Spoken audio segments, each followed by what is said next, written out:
শোনো না বেবি, বলছি অষ্টমীতে তুমি আমার সাথে কোথায় ঘুরতে যাবে? দাদা দাদা আমার নিশাকে দেখেছো দাদা?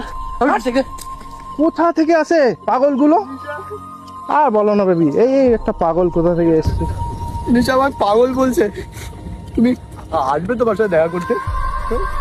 আপনিও ভাবছেন তো যে আমার অবস্থাটা এরকম কি করে হলো?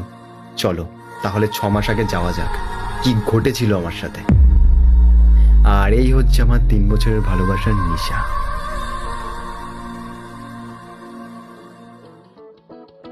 থাক, চিনতে পেরেছি, আর নাটক করতে হবে না, বসো।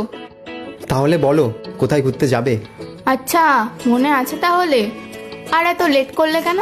আচ্ছা বাবা সরি, তুমি তো জানোই আমাকে বাড়ি থেকে একটু দূরে দূরে থাকতে হয়, না হলে বাবার মাথায় কত প্রেশার পড়বে যে। আচ্ছা, আমি যদি তোমার থেকে দূরে চলে যাই? ধুর, তোমার সাথে আমি আর কথা বলবো না। দাঁড়াও দাঁড়াও, কোথায় যাচ্ছো? আরে আচ্ছা সরি বাবা, আর কখনো বলবো না। আমি তো তোমারই, আর আমি তোমাকে ছাড়া কোথায় বা যাবো বলো?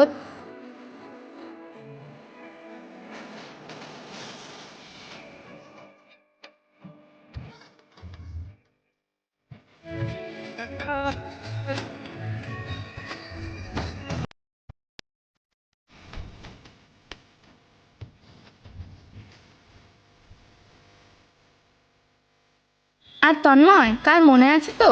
হ্যাঁ গো মনে আছে, অষ্টমীতে ঘুরতে যাব। আচ্ছা সাউথে যাবে না নর্থে যাবে? ওই দেখো আইসক্রিম, চলো না খাই। আচ্ছা তুমি যাও, ইম্পর্টেন্ট কল আছে।